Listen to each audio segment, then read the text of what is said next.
Welcome to the Prog School Podcast with me, Gerald Dalebout, and Shredder Supreme, Morgan Wick.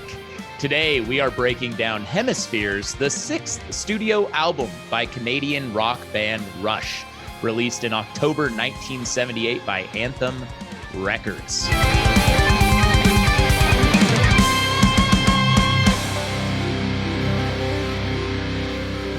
Morgan, how are you doing today? I am doing well. What is today? Oh, it's a Saturday morning, so it is. But I just got done watching cartoons and my Hong children. Kong Phooey. My children watch cartoons. I've started Saturday morning cartoons for my children. So that's good. But it's kind of weird now though, because they have to like get on YouTube to watch it. Whereas for our generation, it was like you're forced to watch whatever was on. Yeah. Reboot at 9 o'clock a.m. or whatever. But you knew what was coming on each hour, so you'd like prep for it. I have my kids watching. What are they watching right now? DuckTales. The OG DuckTales or the new DuckTales? Oh, they're both good though. Yeah. OG. And then they really like it. And then I'm going to try to get them on Darkwing Duck next. That was always my favorite growing up. No, me too. They're all on Disney Plus, which is nice. But yeah, it's weird how millennials force their kids to watch all the stuff they watched as kids. Like, I don't remember my dad like sitting me down and being like, hey, we're going to watch the Flintstones. I'm sorry. I think there are some kid shows, modern kid shows are okay. But the little kid shows, for the most part, they're pretty terrible these days. Well, the thing is, too, is the way they consume media is different. So they don't watch a show, they're more on YouTube. Like I just looked at the most highest paid celebrity was Mr. Beast. Oh, yeah. He does all of last year. That's crazy. Yeah. I mean, that's pretty exceptional. Maybe there's got to be maybe I read that wrong, but I thought it was something that he's like the highest paid celebrity. He's a YouTube personality, which is insane. Why do you think I'm putting all my effort into YouTube? I know. For the real niche prog rock, I'm going to make millions. No, I just actually, the channel just got monetized a few days ago. Although this will release like months after this happened. But so far this is great. I've made 69 cents. I took a screenshot of it because I was like, that's hilarious. Wow. That's what a climactic moment. That's it. I wanted to just stay there. If I never made any more money on YouTube, it's just 69 cents the whole time. The next increment, it's like $69 and $690 and so on. $69,000 now. Anyway, so what are we're talking about Rush today. Yeah. No, we're talking about, Hemispheres. as I said in the intro, Hemispheres, the sixth studio album by Rush. I'm super excited about this because I know we're both big Rush fans. So yes. No, it's weird. Rush. I mean, I don't know how much we want to talk about Rush in general. We both watched Rush live. I've seen him twice. Yeah. I saw it the second time. Pronounce Neil Peart's name? That's what is really important. Should we for go this Neil podcast. Pierre? Pierre. I mean, I'm the super American. Neil Peart. Neil Peart is the greatest drummer of our time.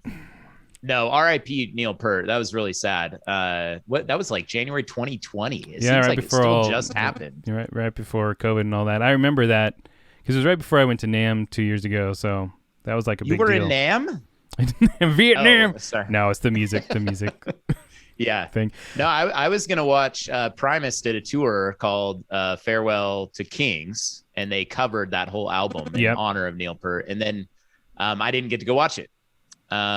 Which was unfortunate because it got canceled because of COVID. Oh, classic. But man, I'm glad that we got to watch them live. Yes, I'm glad I got to watch them. Before the end, obviously. Yes. I watched them once a few years before, like in 2008 or something. Then I think I went with you and our drummer friend in like 2010. Yeah. Was that? Did they do? Was that the moving? That was the Moving Pictures tour, right? So, but they did songs off. They did other songs. I don't know that they did anything off Hemispheres though. I don't remember. They didn't do Trees. I think they ended by doing. I think they ended by doing Moving Pictures all the way through. I think that was the deal with that because it was like an anniversary tour. Yeah. And there was this awesome South Park intro for Tom Sawyer. Do you remember that? Yeah, that's right. It was great. Well, that's the thing is in pop culture. So when I was in high school, I didn't like Rush. Like I remember my initial, I wasn't like a music kind of guy like you are, but I just remember I was approaching it more from a cultural perspective. And I just remember hearing Geddy Lee's vocals and being really turned off. And I know a lot of people are like that. They're like, like it's too high. Yeah. And now it's weird is that I really appreciate it. But I always knew that, all my favorite pop culture things like Primus, South Park, all really respected Rush. Yeah. And then I think they kind of went mainstream with what's that movie with Paul Rudd and I Love You, Man. I Love You, Man, and the slap of the bass and that slap stuff. of the bass and... It seemed like Rush really went mainstream, and then they're inducted into the Rock and Roll Hall of Fame, and they kind of finally got the appreciation that they always deserved. Yeah, the pop culture thing. So I don't know if you've ever watched The Expanse. I think I've talked to you about it. I have not, but yeah, sci-fi show. Well, the main ship in that show that the crew flies is called the Rocinante. Oh, nice. And I was like, Cygnus. And I was listening to the song. I was like, wait, there's a spaceship in this in Cygnus about the Rocinante, and apparently the creators of The Expanse, that was one of the influences to name it that. And that makes me like that show even more now. But also what's weird is Rush named it after Don Quixote's exactly. horse. And The Expanse was the similar thing. It was kind of a combo of the two things, but yeah. Anyway. Yeah. No, obviously huge band. I mean, so as far as this album goes, as I said, it's a 6th album. This is kind of what Geddy Lee called it. The end of a thing is how he described this album. So you have kind of 2112, which was them really moving into some serious prog territory. And then Farewell to Kings, which has Cygnus 1 on it. Yeah. And then this is the end, Hemispheres. And it does have some elements where it bridges the gap between that sort of early 80s moving pictures era of Rush. But also it really solid. It's their most, I don't know, maybe you'd call it this, their most complex, most proggy album. Oh, yeah, right? 100%. Yeah. It's one of the reasons I wanted to talk about this here. Well, also because I think everyone talks about moving pictures, right? I'm sure, I don't know, if we do this for a while, we might cover, moving pictures at some point. But, yeah.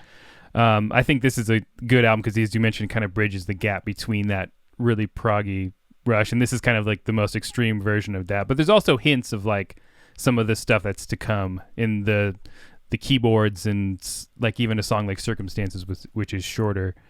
Yeah.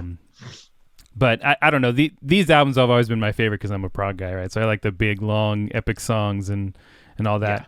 Yeah. And I feel like they kind of honed it in by this point. I really like 2112 and A Farewell to Kings. I think they're both really good. But I like this more. It just feels a little bit more like they've kind of figured out that sound, by this point. I also, just from looking at interviews, it seems like the amount of work they put on this album was more than any album they worked on. Afterwards, they took a 6-week hiatus or something like that because they were so exhausted. Yeah. And I think Neil Peart, he said that he spent more time on La Villa Strangiato than he did on the whole Fly By Night album, trying to figure that song out. Yeah, that song is, I mean, they're all crazy, but I think it's maybe part of the reason they decided to go more into the shorter song direction. Not that the next albums are simple necessarily, but I feel like they got burnt out by the super long crazy songs at this point and kind of wanted to just write more bangers, I guess. Yeah, more bangers. That's how they would have described it. Yeah, but Permanent Waves and Moving Pictures, I mean, those albums those have their most famous songs on them, right? So radio friendly songs. But they're not really, but they are by Rush standards. They are. I guess today I would hear those songs on the radio quite a bit. Yeah, you always hear Tom Sawyer or Limelight, on the radio. Yeah, so maybe we just talk about the album generally, and then we'll jump into Cygnus if that's cool with you. Yeah. So this album was recorded at the same place that Farewell to Kings was recorded. It's in Wales at Rockfield Studios. I think you have a picture of that. Yeah. It's basically a farm, and it was pretty low key. There's a story of Alex Lifeson getting mad that the door wouldn't close correctly. So he fixed it and hooked up a hydraulic thing to the door or something. He went way over the top on fixing it. But it's pretty low key, but it's very peaceful. And they liked recording in the UK. So as I said, they spent a lot of time recording there. The album art, the title of the album, Hemispheres, sort of has this idea of separation, which shows up, I think, in a different way in every song. And we can kind of break down how that shows up as we go. But the cover, it was done with the longtime Rush collaborator, Hugh Syme. He did the 2112, the character, the hero man. Pressed, the naked man pressed against the star. And this has that character reprising his role on the left hemisphere, right? I'm not looking at the image right now. It's on the right. On the right. Yeah. And then the painting, The Son of Man, which by Rene Magritte, I think is how you say the name, which I'm sure people have seen with the apple. I've got it up on the screen. So. There you go. Yeah, the apple in front of the face is on the other side of the brain. And it was just kind of inspired by when Pert was talking about Cygnus, and he was talking about the Apollonian, Dionysian parts of the brain, like reason versus creativity. And so it was based off of that. And that, I think that kind of brings us to Cygnus, X1 Book 2, Hemispheres. Now, have you listened to Book 1 is your question? Oh, yeah. No, so it has been a little while because I kind of prepared for this maybe a month ago, and then we just didn't get around to recording it. But so I haven't listened to Book 1 in a while. But yeah, I don't know. What about it? I don't know. I'm just testing you. No, I like both of them. I think I prefer this one, Book 2. But this song, this might be the most complex Rush song. Ever. I don't know, just from a musical perspective, or maybe a structural perspective. It literally goes there's lots of things that repeat, but it kind of goes all over the place. Yeah. I don't know. It's it has parts, right? And they're specifically named movements. Yeah. And it reprises some of the melodies and stuff from the original. Yeah, a few in there. Yeah, and it does a really good job of kind of bringing themes back and stuff. Now, let me grab my guitar. I'll show some of them. Yeah, sure.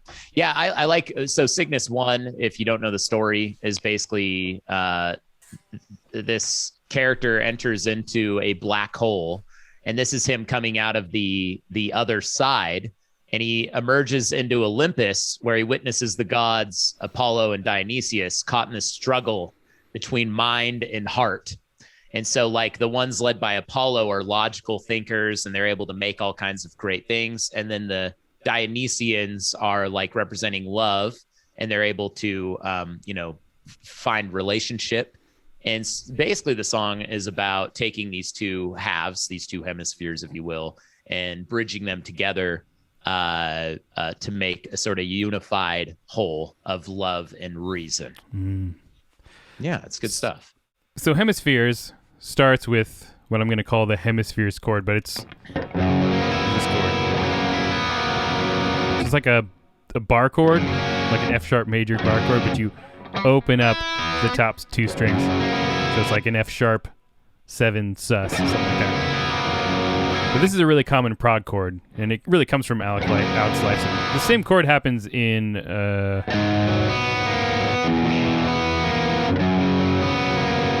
Limelight.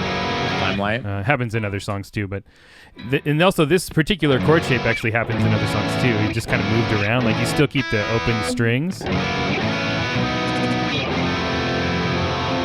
All those sounds are very kind of Alex Lifeson-esque sounds. And the reason he's doing that really is to fill up the space, because Rush is a 3-piece. And one of the things people really like about Rush, and one of the things I like about Rush, is that they sound like a much larger band, right? And there's a lot of things that go into that. Each musician has to kind of fill as much space as possible. So you got Geddy Lee playing bass and singing and doing keyboards with his feet. And Neil Peart is hitting every drum possible and his little glockenspiels and bells and all that. And Alex Lifeson is doing these big chords. And even live, I think Alex plays, when they did play live, he played some keyboards with his feet as well. So I didn't know that. Yeah. When we watched them, I believe he triggered a few things with his feet. He had those big kind of organ pedals at his feet too. I also remember at that point too, Neil Peart was doing a lot of electronic drums. He did that whole jazz drum solo where it's he was a full jazz band on his drums. Yeah, so he had samples and stuff and electronic pads that he was triggering some stuff with. I don't think back in this Hemispheres era he was doing that, but later on, especially once they got to the 80s and the more electronic stuff, like some of that came in too. So with that chord, what kind of effect does it have? I mean, I am not as musically versed as you, but when I hear it, I sort of get this sense of openness, and I get this sense of kind of, I feel like a spirit of Rush is like adventure, right? Even in Cygnus, it feels open, like you're about to explore something new. Well, there is an openness. There's an openness to it because you have those. Heavy chorus sound. That's too much. So you have that openness of those ringing strings. You also have some dissonance. Like that's inside the chord. Is a half when step. You play it together, it sounds horrible. Yeah, and that's one of the thing about that's one thing about dissonance in general is like sometimes notes like notes that sound terrible if put in context of a full chord can sound good, right? And that's kind of the deal here. Is like when I play the full chord, you don't get that. That is crazy. So it's kind of like happening inside the chord is that dissonance. Some of these other chords, they have dissonance too, right? Or wow, there's a half step in this one. Right. It sounds so nice, well together. Or even this one that happens later in Cygnus. Right. So dissonance can be really good if it's done, in the right place or done within the context of a bigger chord. So, but yeah, that chord. Weird. I guess from my perspective is when I hear that, I mean, I don't totally understand the music theory aspect except for what you're explaining right now, but the impact it has on the story of the song, like it captures the vibe of the actual song, of aspects of like floating through space. It does, yeah. Or like encountering these civilizations, Apollonian, Dionysian civilizations that, it really captures that. It feels kind of spacey and epic in its own kind of way, just with one chord. And so this chord comes back like a bunch of times in a bunch of transition areas within the song. And actually like later on they do, like when the groove starts, this same chord is still going. Right. Yeah. Once again, it's the same type of chords, like these big ringing chords, right? Mm-hmm. And then I think something like that. Anyway, yeah. So and you said also this is the first album where they are fiddling with the foot keyboard, right? Oh, I don't know if this is the first album, okay, but it's definitely they're doing it on this. I think they were doing it before, but there seems to be a little more keyboard on this than 2112. Right. Like maybe not a ton more, but there is more. And there's kind of like specific sections, especially like we'll talk about it in the other songs, but there's like bridge sections of songs where like there's tons of keyboards, or like even the weird spacey part in Cygnus that has a lot of the like orchestration and stuff. Yeah. And this song this is longer than La Villa Strangiato, right? This is 18 minutes long. Yeah, this is 18 minutes. And then it has a 10-minute section on Farewell to Kings. So together it's like a 20. It's like a. I think this song. Is the second longest Rush song outside of 2112. I could be wrong, but wow. So this is a big one. This is like this would have taken up like a whole side of. Yes, this was record. The entire first side of the album. It's really it's half of the album essentially. Right. So it's like a bunch of songs. It's all a bunch of songs all in one. It's pretty much. Yeah, and I think this song, story-wise, embodies they all kind of embody the Hemisphere aspect, but I don't know. Lyrically, I love the story that they tell in this, and I think like with that chord, like I said, it kind of captures that spirit of adventure. I guess the only thing I can think of. But like the last lyrics, like we can walk our road together if our goals are the same. We can run alone and free if we pursue a different aim. Let the truth of love be lighted. Let the love of truth shine clear. So I like that it's the truth of love, showing that Apollo is truth and love is a true thing, but then also the love of truth is more Dionysian. Yeah. Right. I do like that Rush has this kind of uplifting element to their sound. To their lyrics or to their sound? Both. Or both. Because it happens in both. I mean, a lot of Rush songs is, as weird as it seems in Prog, it's like a lot of it is major-ish kind of things, right? Things like Closer to the Heart. I grabbed a different pick than the one that's in my guitar. Or even like that first chord, that's really like a major chord. I mean, it's suspended. Yeah. It's a major chord. And like this entire song ends on a big A major chord. So there is kind of like a more uplifting element to their sound. But it's also... I wonder too if that's why maybe they weren't as successful in the United States. Like this album, I can't remember the numbers, but I know that in the UK and Canada, what was it? It's number 14 in Canada and UK. It was number 41 in the United States. And I wonder, it seems like United States sort of culture, it gravitates more around the, I don't want to say violence, but the dark aspects. Maybe. like Clockwork Orange, the book Clockwork Orange. I'm reading that right now. And Clockwork Orange, they left off the last chapter when they released it in the United States. And the book is about like teenagers pursuing violence and things like that. And they released that in the United States. But the last chapter is like him redeeming himself. And they just like left that off. They're like, no, everything's just really dark and depressing. And that's the end. But I wonder if that sort of attitude is what makes Rush less palatable to American audiences, at least back in the 80s. And maybe it also could have been at this time that the whole early prog rock thing that kind of happened in the UK, so maybe they were more open to these sort of epic prog things than someone in the US would be. I'm not sure about that. And obviously Canada, they're from Canada, so they would do better in Canada, I would imagine. And even general. Pink Floyd, has kind of a cynicism to their lyrics that I think Americans, even though it's British, they jive with. Yeah, there's Pink Floyd and King Crimson too, as far as the ones we've talked about so far, definitely much darker, in tone. I kind of think of Rush as like Yes meets Led Zeppelin. I don't know if that's a good description. Well, their early stuff is very Led Zeppelin-esque. And there is still a lot of that, and that's another thing I really like about Rush is like they seem like a lot more of a rock band in the truest sense than some of the earlier prog bands. Yes. Like their riffs are rocking. Like some of these stuff is complex, but like, Circumstances or something like that. And it's like, it's a great riff. Just...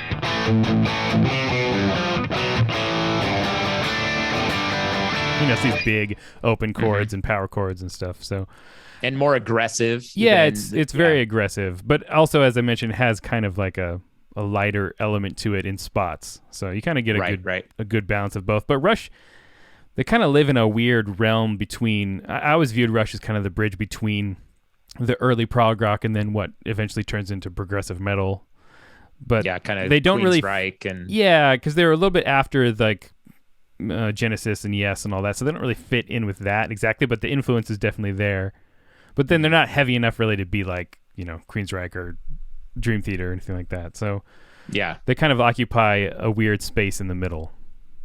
But that's definitely accurate. One thing about Rush is they are a musician's band. Like most musicians across all kinds of genres love Rush.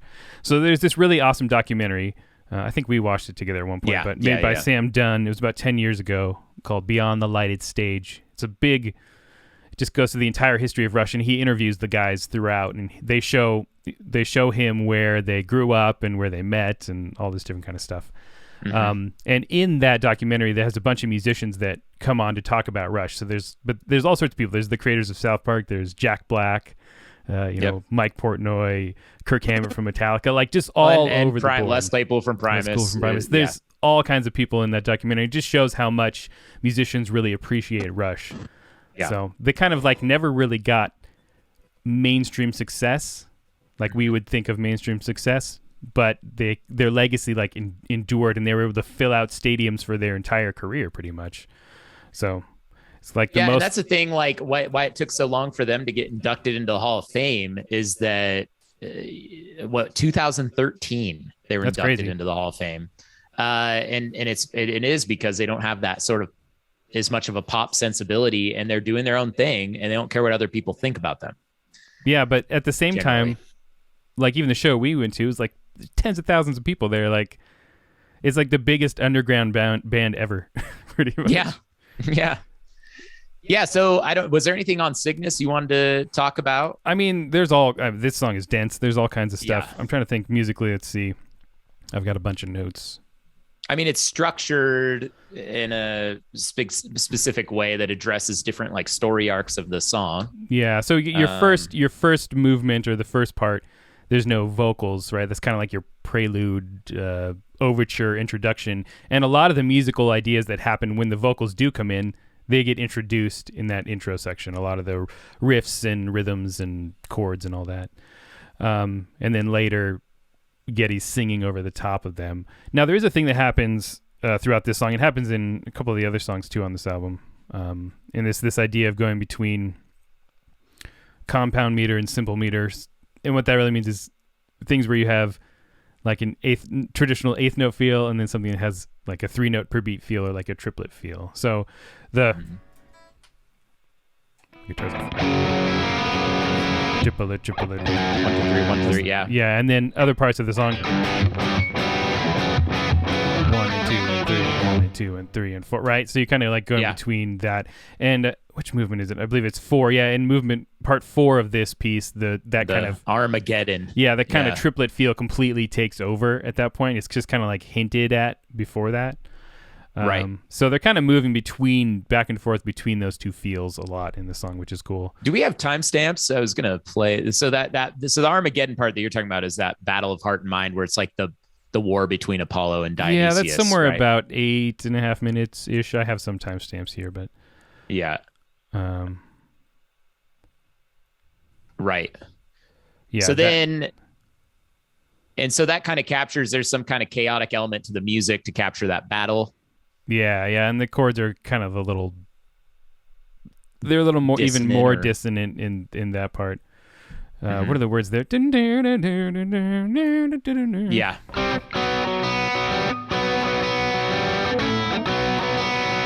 So there's more of that distance. Right. And that kind of happens through all that. And there's some odd time signatures there as well. I mean, there's a number of cool odd time signatures through this song. I actually have a whole video I did almost a year ago now on Rush's odd time signatures. I talked about Circumstances and La Villa Strangiato in that video. But Rush is really good about using odd time signatures in a musical way. Like the way they can kind of weave between them and not make them feel weird is really good. It's more natural. Yeah, it's very natural. And that's kind of like what I prefer. You know, sometimes it's cool just to do crazy odd time signatures, but if you can have them make sense and groove, then it works well. Like one of my favorite parts is this whole riff. So this is in 4/4. And then that's in 7/8. And like the shifting feel there really works with the lyrics and the kind of overall feel of the music. And it's not so much about the odd time signature as it is about that 7/8 feeling more energetic than the 4/4 in that particular part. And that's during the part that's like the universe divided, is the heart and mind collided, the people left unguided. And they fought amongst themselves. That's not in 4, right?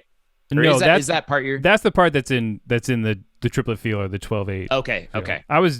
There's a lot of the part I just played happens with a bunch of different lyrics throughout the song. I'm trying to remember. I bring laughter, I bring music, I bring joy, and I bring tears. I will soothe your primal fears. Oh, so that's just at the beginning. Part. You're talking about kind of the beginning, that's later. The third part. Yeah, that part happens. That particular riff I just played happens a number of times through the song, but it's more this idea of using the odd time signature as just a way to kind of change up the feel in a particular section, you know? Right. And yes, if you listen close, like I obviously don't have time to like talk about all the little things, but there's all sorts of little musical elements that happen and then happen again in a different way later in the song, or like it cut short later, or like one part will get expanded upon later. Like, so there's all these little musical motifs, motifs is like a short musical phrase.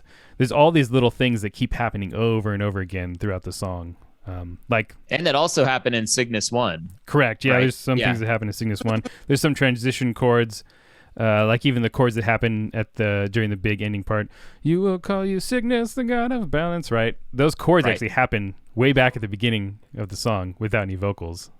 So it's like that kind of stuff, which is cool to me because it ties the whole piece together. Yeah, and I mean, in the beginning is about Cygnus like entering into Olympus, right? Yeah. And then this is talking about how Cygnus ends up being the peace bringer between Apollo and Dionysius. Yeah, so and it has that weird part. What do you think of the weird part in the middle, like 12:30? I think it just has like random samples kind of happening and floating around in stereo. And I really like it actually, and like I think those like really dark, like swelling keyboard chords that come in is really cool. It kind of breaks up the song because really you have like 9 minutes of just like riffing, and rocking. So it's cool to kind of break it up and then it kicks back in. And there's some big like it's all when he's singing in the bridge part. It's like these big swelling like major chords, kind of happening. So it's cool, and I think maybe there's one part in 2112 I'm not a huge fan of where it kind of like breaks down and it like sounds like a guitar tuning and stuff. Like I understand why it's there, but I don't know. This middle section works better for me as far as like a long song goes.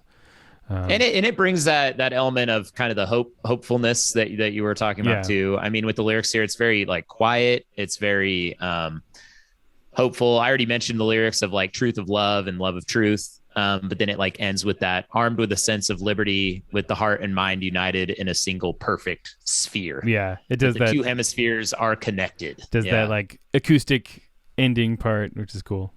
Yeah. No, it's a great song overall. It's probably one of my, I don't know, if I had to rank Rush songs, it'd probably be in the top 10. Oh, it's great for me. So maybe we should move on to circumstances. Circumstances to me, I mean, well, again, there's this theme of separation in the lyrics. The separation is different though. It's not as like, it's not about Olympus or anything. It's just about Neil Peart. He was reflecting on his time that he lived in England and his disillusionment with his then current occupation and how he like aspired to something else. There's a separation between his aspirational self and who he actually was in the song.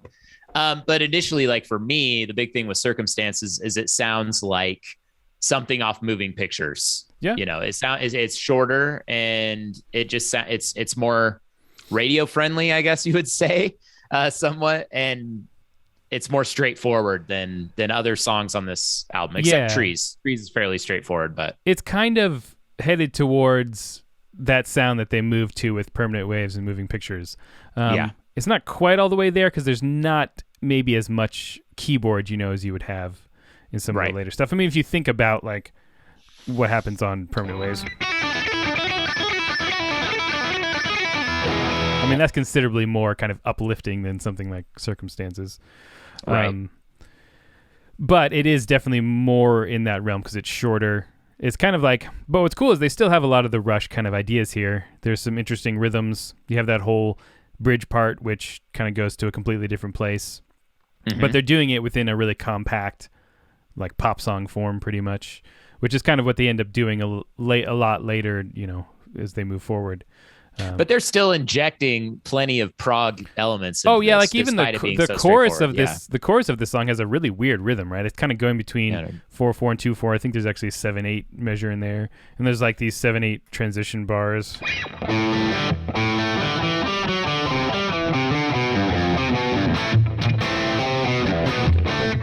Yeah.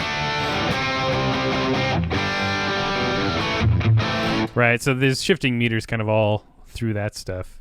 Right. But it sounds cool, and it's not like it sounds weird or anything like that, but and then the whole bridge part just goes between 5/8 and 6/8, kind of like back and forth a bit. And it has like the bells and it sounds very whimsical. Yeah, so they kind of inject, and this happens in Trees too, but they kind of inject a little bit of that in parts. They inject some of that folky element that we talked about with, especially King Crimson and stuff. Yeah, which is like like fairies floating around in the forest kind of thing.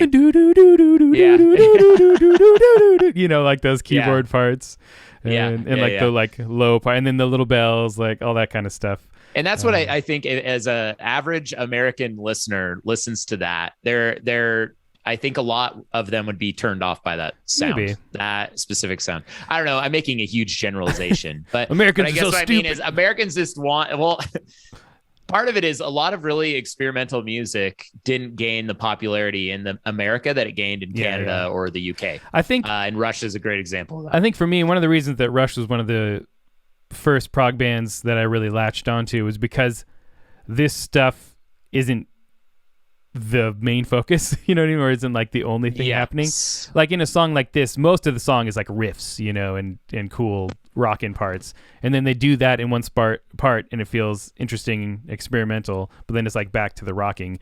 Whereas if you listen to some early King Crimson or Genesis, it's like you'll have like an entire song that's just all like folky, whimsical the whole stuff. album is fairies, like all the way through. No. And but like now I really like that stuff, but when I was younger, like that didn't do as much for me, you know? No, it didn't work for me either. And that was one of the things, that turned me off from the band initially, I think.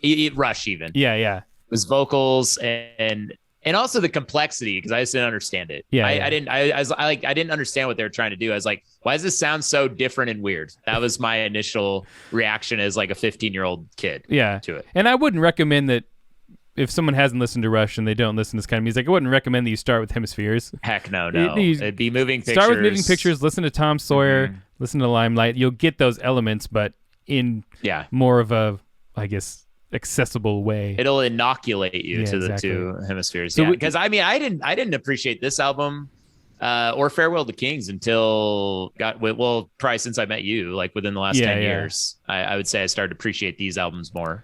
Farewell to Kings has the best Rush lyric of all time, but oh right. The honeydew. I forgot about that. Yeah, this I mean, Circumstances, again, pretty straightforward. I'm trying to think of anything notable lyric wise. It's only, I think it's the only song that has French words in it. Oh, and I got in the Rush, unless the ship. What's the ship called in Cygnus? The Rocinante. Yeah, that's actually Spanish. That's more so Spanish, that doesn't work. There are a couple lines of French in here. I didn't realize that. Yeah, placer la même. I can't speak French at all. I don't know why high schools, they have French class, and I got a B in it, and I don't know how to speak French, so I don't know what they were assessing exactly. Well, they just wanted to get you out of. They wanted to get you out of their class. I think get out of here. Get this guy out of here. Just give him a B. It'll be fine. Okay, yeah. Is there anything else you want to talk about on that one? No, not really. Not too much to talk about. It's pretty straightforward song. It's a good Trees though. Lyrically, I mean, so as far as hit songs go, Circumstances and Trees were the hit songs that were played on the radio. Yeah, right. I think La Villa Strangiato had like a music video though that they played live, and then like that was broadcast like in the UK or something. But these songs, Circumstances and Trees, were their hit songs. I remember Trees, the first time I listened to it was I played Rock Band. Okay. And I remember it was on Rock Band. But this song is interesting because of the controversial message of the Trees. So what's interesting about the song is it basically reflects Neil Peart's kind of obsession with Ayn Rand, at least this time. I mean, they're recording, company is called Anthem Records, which is named after Ayn Rand. And for those of you who don't know who Ayn Rand is sort of like and I also want to preface this is I'm going to be as objective, or philosophy's objectivism, in analyzing Ayn Rand without injecting my own personal political beliefs into this. But Ayn Rand is basically like a libertarian sort of godmother. Yeah. And she had this philosophy called objectivism. She wrote books such as Anthem, The Fountainhead, and Atlas Shrugged. And all of these books kind of have this similar kind of dystopian sort of theme to them. And this dystopian theme usually has to do with the importance of individualism and the problems of communism or communitarianism. And this has to do with Ayn Rand being being from Russia. She was disillusioned with the communist system. And so her books were all very hyper individualistic. So Neil Peart was heavily influenced by this. There's lots of other songs, but I feel like this song specifically captures this idea of the problems of like communism and what you have is literally a proletariat and bourgeoisie. You have the lower class of the maples and then the higher class of the oaks, right? Yeah. And they're mad. They're mad that the oaks swallow up all the sunlight. And they're like, we should get some of that sunlight. We should get some of this, money, so to speak, or services or goods or opportunity that they're all getting. Yeah. And then in the end, they fight for rights. What's the actual lyric? The maples. I've got them up here. Demanded equal rights. They formed a union and demanded equal rights. They formed a union and demanded equal rights. And in this song, at least from my perspective, is it kind of pokes. I'm looking at 21 Pilots Trees lyrics. That's what happens when you search things into Google. The maples formed a union. They demanded equal rights. They say the oaks are just too greedy and will make them give us light. And then the solution is that the trees are all kept equal by hatchet, axe, and saw. And the idea that if you're pursuing equality, it means everyone gets brought down. Everybody is exactly the same. Everybody's equal, but it's not a good outcome that you want. I think some common modern critics of this would be like, say, Jordan Peterson, or I think also Kurt Vonnegut has that story where all the beautiful people have to wear masks because their beauty is like oppressive to the ugly people. Yeah. And then all the strong people have to wear weights because they it's not fair that they're too strong. So this song really captures that idea. Yeah.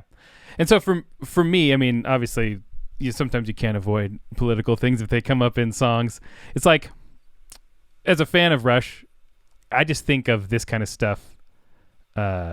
I think that this was the inspiration that Neil Piet needed for to write songs, right? I mean, because you want to write about things that you're interested in and you're reading about. So, I'm not even sure. I would probably imagine that Geddy Lee and Alex Lifeson probably didn't really believe this stuff like that heavily. Maybe they did. I don't know. Well, so that's what's really interesting. I think I sent you a picture. I'm not sure if you have it, but at this time, this is when Neil Peart was way into Ayn Rand. Yeah. Later in his life, he was not as much.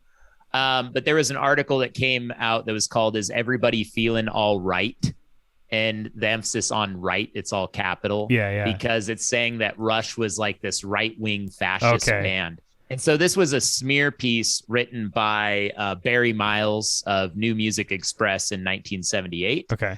And he really spent a lot of time in this article, and you can find it online, read it in Rush forums, where Neil Peart opened up.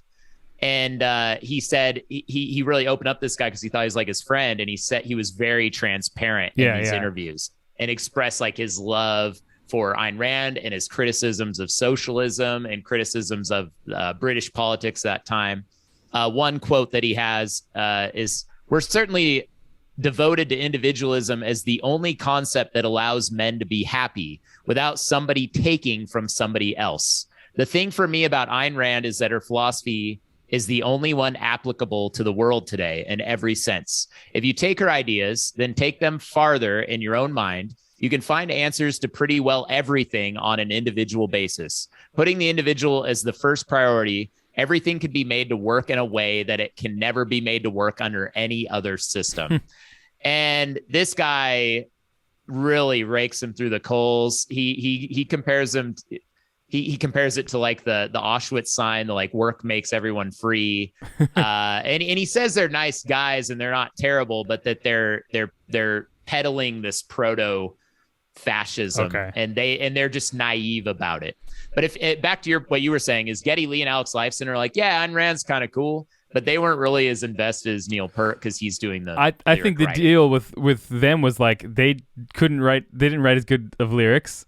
So they're we're just going to let Neil do it, and we'll just play the music. That. At least that's, I don't know. I'm not them, so I can't speak for their political beliefs, but I can imagine that's probably the case. Yeah. But the funny part about this article, and I recommend everybody should listen to it, is that later, all the interviews with Neil Peart about his lyrics, he gives just superficial answers to everything. Because he doesn't want to get raked over the coals. Burned. Yeah. He was so burned for expressing his views. And the thing is, Ayn Rand, if you read it, I mean, it's definitely right of center, but it also offers some interesting criticisms, interesting thoughts about how we view society. Yeah. I don't know that it's funny. Well, the interview, he gets interviewed again, and he said, and this guy's like, "Hey, is there any deeper meaning to trees?" And Neil Peart, he says, "Nope." And this is a direct quote. He says, "It was just a flash. I was working on an entirely different thing when I saw a cartoon picture of these trees carrying on like fools. And I thought, what if trees act like people? So it's really a cartoon, really. And I wrote it that way. I think it's an image that conjures up to a listener or a reader. It's a very simple statement." So he says it's based like a cartoon. Oh, that's funny. And he completely ignores the like very clear themes of the problems of equality, which is what the song is about. Knowing all that, if you look at Rush lyrics after this, that I think he kind of like comes back. He doesn't go quite as hard on this kind of stuff. In later I'm trying albums. to think of later. Yeah, what is a later album? I mean, they have Anthem. They literally have Anthem, which is an Ayn Rand book. But there's, songs like Limelight or Tom Sawyer, like those things don't really deal with this, like at least to this sort of extreme. No. And I mean, he was even later, he was interviewed, and his impression of this article was that he said it was a very dishonest article. I was under the impression that Miles and I had gotten on very well. I even gave him my address in New York and told him to stop by any time he's in the neighborhood.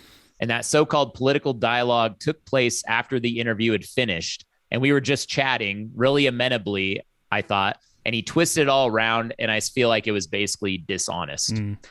Well, that's unfortunate. So, yeah. I mean, but the thing is, like, I'm trying to think, if this was to happen, if a band was to release a song like this today, oh my gosh, literally the exact same thing would happen. You'd have some journalist come up and be like, this person's a Nazi. And then that person would be like, no, blah, and then you have the exact same controversy. No, it's funny. They're like canceled before canceling was cool. They're canceled back in 1978. Rush got canceled first. No. Yeah. It's interesting. But they're always viewed as weird. They're playing with a lot of bands, like when they toured with Kiss, and Kiss is like sex, drugs, and rock and roll. And Rush, like, we're going to go play D&D up in our hotel room or something. They would just write songs in their hotel room while Kiss was running around with models. Yeah.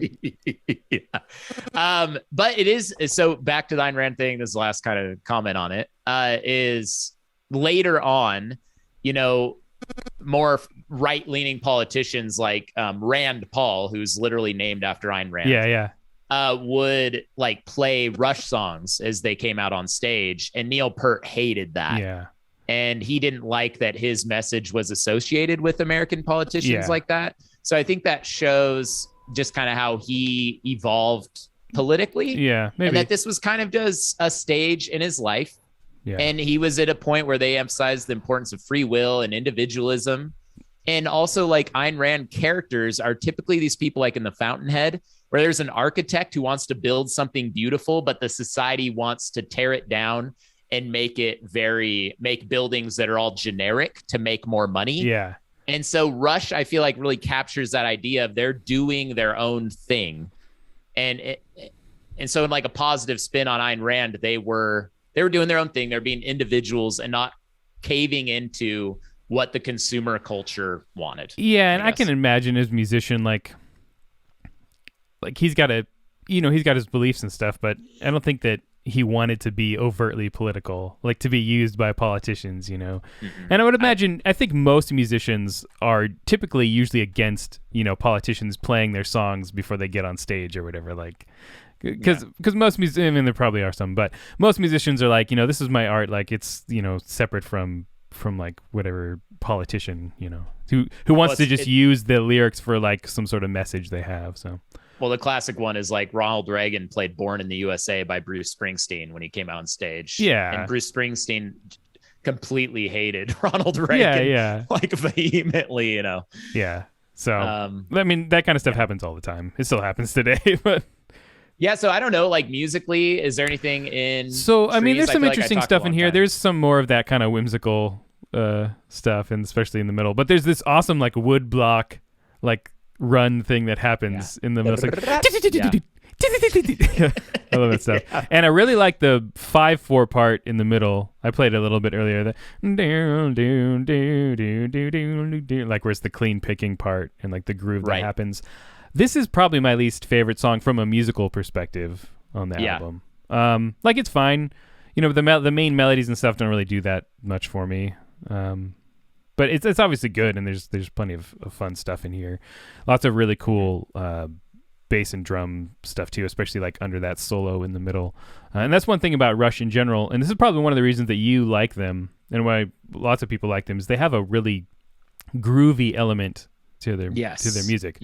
Like Geddy and Neil are like an awesome rhythm section, you know, and some of the stuff that's happening like underneath solos or underneath riffs is like super groovy, and we'll kind of deal a little bit with that more in La Villa Strangiato too, but it is an element of Rush that kind of a more like a non-musician would really appreciate, right? Like if you listen to Tom Sawyer or something, like there's an infectious kind of groove to it, because I mean Neil is just a ridiculous drummer, obviously, who has like a really good sense of time and groove. And at this point they weren't playing with a metronome or anything, so there's a little bit of that sort of free looseness to it as well. So yeah, no, I definitely, that is one of the, I love listening to the rhythm section of this. Alex Lifeson, I don't think gets the credit that's due. Definitely not. But as a bass player, I'm usually listening for what Geddy Lee and Neil Peart are like doing. If you listen to, if you just focus on the drums and bass, like Geddy he's a very busy bass player because he kind of has to be in a 3-piece, but he's doing all kinds of stuff like all over the place. You listen and be like, whoa, that's insane. It's like, you know, he's just doing like a big run or something. And his tone is great. So good. And it all just locks in. Then you realize he's also singing at the same time. You're like, this guy's ridiculous. And playing keyboard with his feet. And playing keyboards with his feet and moving the mic with his big nose. And he's doing the Rickenbacker. And I don't know if that's what he's... I don't know. Maybe at this point. Then he kind of moved to the jazz bass. Yeah, so actually he dropped it in 83. Okay. So yeah, he's on the Rickenbacker. He's on the Rickenbacker, yeah. All right, so La Villa Strangiato, the last song on the album. Yeah, really quick on trees, though. Okay. I just want to make sure that we're keeping with our theme. So this album, as I said, is called Hemispheres.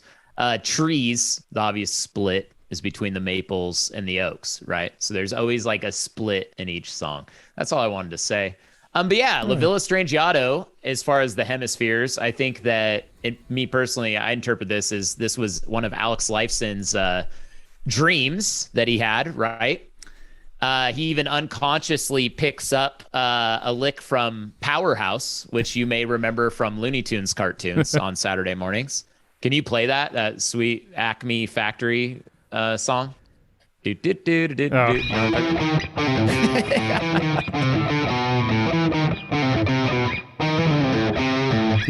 Yeah. So he actually played that, and he didn't, according to legend, according to Rush forums. So this isn't a good, but he unconsciously put that lick in the song. Okay. And he didn't know that he was stealing it from it's very possible. Powerhouse. It is possible. Kind of like that. But then when they found out, they ended up giving the creator of Powerhouse royalties for that lick. Yes. That's awesome. So this is an instrumental, obviously, so no lyrics to talk about. I think it's cool to end an album with a big, long instrumental. It's pretty like, kind of like we're just going to do it whatever we want kind of a thing. Yeah. But this has always been my favorite Rush instrumental. Not that there's a ton of them, but like everyone loves YYZ, right? Or talks about YYZ. Right. This one to me is even better. It just flows better, and it's some really cool parts to it, and it's super over the top, obviously. And this is like a prototypical song that a lot of your sort of prog metal bands that do the crazy instrumental stuff, like I think this is an important song for that, kind of like going forward. Just the absolutely insane playing and lots of changes all over the place. But you kind of have that opening section, which goes forever with there's more like bells and tinkly stuff, you know, happening. Yeah. And like all that stuff that kind of happens in the background. Yeah, the zaniness. Yeah. And it goes on for a really long time, like maybe like just long enough, like it's long enough where you're like, what's going to happen? But then it kind of kicks into the riff. Then you have the groove that enters kind of this main section. It's kind of like a clave rhythm, which is a very common rhythm in like Latin music, which is it's weird because isn't La Villa Strangiato is an actual place in Italy? Yeah, but it has a more of a Latin. It's kind of that's kind of a classic, you know. It's not exactly a clave rhythm, but it's close. So it kind of has that kind of groovy element to it. In that it does feel like you're on the Mediterranean, but you've just consumed hallucinogens. Yeah, maybe you're in Spain. A nightmare Mediterranean sort of vibe. And this kind of like is a real highlight of one of Neil Peart's best elements of his playing, which is his hi-hat work. Like if you listen to a lot of his riffs and stuff, like he's always doing really cool hi-hat stuff. And he's credited on this. He's credited on this as writing the actual song. Okay. I'm sure they worked together. Yeah, and I know they did, but I think this song specifically is, according to Songfacts, it's one of the few songs in which drummer Neil Peart is credited with writing the music instead of just the lyrics. Interesting. Yeah. And obviously they had a very collaborative sort of writing process in general with everything. So I'm sure that the other members were involved too, but maybe it is mostly Neil's contributions. I could see that with some of the grooves and stuff that are happening. Yeah. And there's the main riff, which is like, it's a great rockin' riff. You just pull off to open strings. Yeah. Right? Yeah. And then you have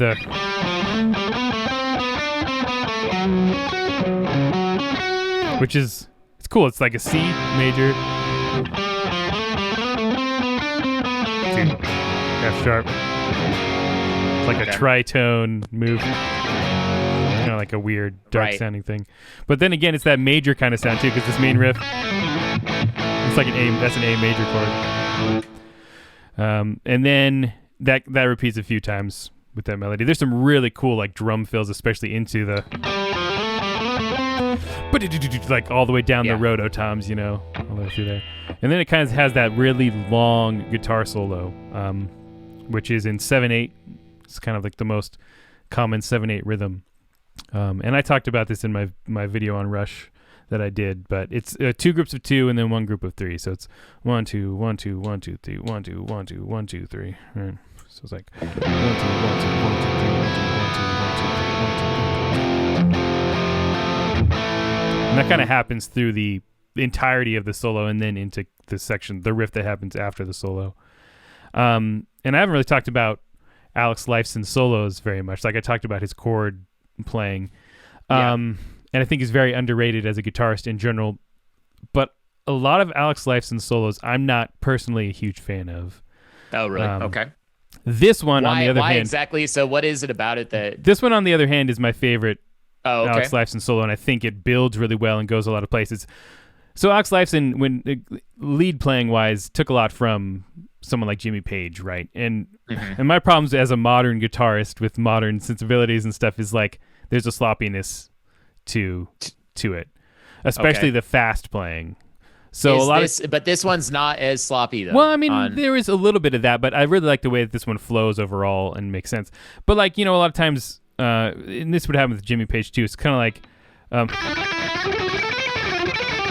not, Alex would kind of move his fingers and then pick fast. You know what I mean? But it's not like completely in sync.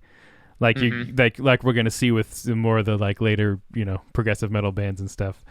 And by in sync, do you mean? I mean he's just not hitting the note perfectly. Well, right? Yeah. So I mean, like if note is not. If you pick fast, and Jimmy Page is kind of feel like sloppy, like blues playing kind of thing. Hear the You know what I mean?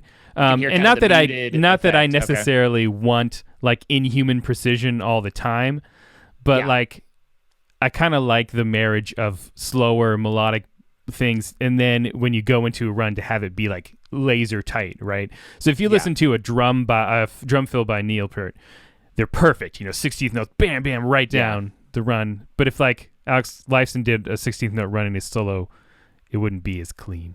Yeah, it's more of the context. Like Jimmy Page on Led Zeppelin, it's like, oh, he's just having a good time. This, though, sort of has this context of perfection. Yeah, but the amount of time they took to make this song, how much work they put in this song, or all their songs, you'd have that expectation, and it's not there. But it's also not to say that Alex Lifeson doesn't have awesome solos, because I love the solo from Limelight. We played that in a cover band, right? And that was super fun to play. Really good, flows really well. I love this solo. The solo from Free Will is good. Like he has a lot of great solos. It's just like sometimes the sloppiness does bother me, and that's just a personal preference thing. Yeah. But in this case, this works really well. He's got a long time to kind of build his solo, and he does a lot of cool things. There's a lot of kind of like the volume swell kind of stuff, and like like some of the bluesy kind of things as well. I sense a little bit of maybe a David Gilmour type inspiration for some of this. Well, and Alex Lifeson is also, he's like the impetus for this song, right? This was his nightmare that he had. So I imagine he had a pretty heavy hand in this song. And it is definitely one of their most impressive songs. Oh, yeah, for sure. And actually, when they went to record this, they tried to record it all in one take. Yeah. Like live, but they couldn't do it. It was too hard. Yeah. So they had to like split it into multiple parts. But they play this live though, right? I mean, it's different live though. There's an element of perfection that's required in the studio that's above what you do live, because a live context gives you more leeway in a lot of ways. Well, that's in that Billy Miles interview. One of that was his name, right? Billy Miles, the guy who raked him through the coals. Part of his thing was that he was interviewing him about how they play, and they mentioned how they didn't care about the audience, or at least that's how he framed it. Like, but that wasn't what they're saying. What they were saying was that they really cared about getting the songs right for its own sake. Yeah. For them, not for the audience. And it was great that the audience was there to enjoy it, but their goal was to make these songs sound really, really good live for themselves. Yeah. And he smeared them on that. He's like, you guys don't even care about, I can't remember the exact quote, I'd have to go find it, but he's like, you guys don't even care about your audience members. It's like, no, they care about their craft. No, and that's kind of what sets Rush apart, you know? That's the thing with musicians in general, like good musicians in general, is like they want to do a good job, not necessarily for other people or for the people who are watching. They would do a good job for themselves. I mean, and I'm the same way, you know, like I beat myself up so much, like on everything, you know, and I think about all the mistakes I make when I play a gig, you know, and it's hard to get over that because I have a level of perfection that I want to hold myself to, you know, and I know that the guys in Rush would be the same way, and so are so many other musicians. And people who are listening to Rush, the people who are really into it, most of them are musicians, or a lot of them are. So if they go to a Rush show, they want to see that stuff played well, you know what I mean? They don't want to like go watch Rush play La Villa Strangiato and have it be like super sloppy or messy or not tight. Like they want to air drum along with the fills like played perfectly. So I think that is what their audience wants. Yep. And also, that's what in the interview, I mean, so Getty says, we don't expect the audience to know the standard. It's purely a personal measure against past performances. Yeah. And then the interviewer, Miles, he says, I complain that they seem to make no effort to put their individual personalities across to their audience to show anything of themselves. Like, so they're not showman enough or whatever. Yeah, they're not giving a personal touch or being entertainers effectively. Yeah. And then Getty says, it is all there. We're so imbued in our music and our performance that what you're seeing, I guess, is just a level of professionalism. We couldn't put more of ourselves into it. Are you talking about telling jokes to the audience or telling them when our birthday is? And he like made fun of him and he even left that in there. But yeah, I mean, their goal is their craft. And you don't get that, you know, in the 80s, you're not getting that from Kiss or AC/DC or, you know, Bon Jovi or whatever band that's out during that time. But that is exactly what makes a Rush so loved by their following and makes them such an awesome band, is because they just don't give a and this goes with other medias too, in movies or books or whatever, video games, whatever. If you can tell when the people that worked on something really care about that thing. Yes. And that to me is better. Like if someone, like I don't care if someone tries to pander to me on something, like that doesn't do anything for me personally. I'd rather have that person be really into what they're doing and put everything they have into it. And then, because I can feel that, you know what I mean? Like you can feel when people fake it on a lot of times on stuff. Or you can literally just empirically see it. I mean, with modern pop music, or it's with auto-tuned. It's or with like nothing organic in the song. Or with blockbuster movies or something, you can see it. Yeah, they're just like they're just pandering. You can really see it lately, I think. Yeah, especially movies have been rough lately. But so I'd prefer if like. So you're saying Space Jam 2 is not a good movie then, or? I haven't watched Space Jam 2. I refuse. Oh, good for you, man. I don't want to soil the original for me because I have good memories of that.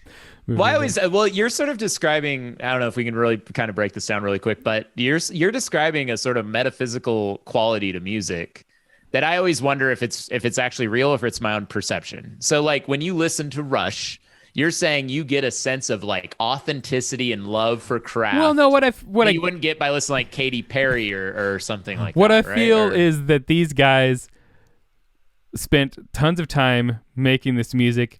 You can tell within the detail of everything that's going on, right? All the detail of all the different parts. You can hear it in Geddy Lee's voice. You can hear it in the playing. There is a personality behind what's going on, right? Yeah. Is that because you read about it prior, or is it because did you know? No, and actually, and it's not just this kind of music. Like I feel that even with a pop artist too. If there's a pop artist that's doing that, you know, because they do exist, you can feel when someone's at least for me, I can tell if someone's really kind of into what they're doing. But. Yeah, when I went to, this kind of speaks to this, and then we can kind of wrap up. But when I went to Florence, I remember I was in Florence and I hadn't seen Michelangelo's David yet, but I went to there's this little Palazzo, and they have a fake David that's exactly the same proportions, and it's where the David used to be before they moved it inside. And these Japanese tourists came through, and there's a huge, like a bunch of tourists, and they didn't know that wasn't the real David. Yeah. So they were outside taking pictures like, oh my gosh, look, it's the David, you know, really excited. Yeah. And I was like, I know that's not the real David because I know where it is. Yeah. And then when I went in to see Michelangelo's David, I walked in, I was kind of like confused a little bit, and I looked down the hallway, and it was sitting at the end of the hallway. I remember being struck like emotionally by it. And so I always wonder, and then as I got closer, I was like, look at how amazing the detail, this is. You know, what you're describing, like, and I think I can compare Rush to Michelangelo. Yeah, that's fine. And I just remember being so amazed and so floored, like emotionally and maybe like spiritually, I don't know. But what's weird is to those like Japanese tourists, they saw the fake David, and I wonder if they experienced that same feeling because they thought it was David. Maybe. You know? And I don't know. I don't know if what part of it's perception, and obviously there's a supernatural quality to Michelangelo's David that makes it really badass, like Rush. You know, things affect people in different ways depending on what you enjoy or what you grew up with, right? I mean, I know plenty of people, especially people who are non-musicians. Like, if I showed them Rush, to be like, "What the heck is this?" You know what I mean? Like, so like your experiences and like what you enjoy impacts that stuff too. And I'm sure there's probably people that get that sort of like feeling and emotional reaction to listening to, you know, Taylor Swift or something. Like, I'm sure they exist. Like, and there's music out there. Too much emotion, actually. Maybe there's music. Too Dionysian, not enough Apollo. Yeah. There's music out there for everybody, and I don't like to rag on pop music because I don't think it's all bad, and I don't want to be a prog snob because that's definitely not what I am, and I hate those people for the most part. Like if someone's super snobby, I'm like, yeah, I'm out. But last night I was listening to Childish Gambino, and I was loving it. I mean, I was like, this is really good. I like this, and it's not in a 7/8 time signature, and it's not really complex. I was just enjoying it. I was rocking that new Bruno Mars Anderson .Paak album. It was super fun. Yeah, and all that has some sick slap bass lines. Yeah, there's some cool songs on there, and the musicians are good. You know, it doesn't matter what it is, really. You know, and like obviously this kind of stuff for me, being a prog guy, like there's more emotion to me to listening to Rush, but there's also nostalgia for me listening to Rush too.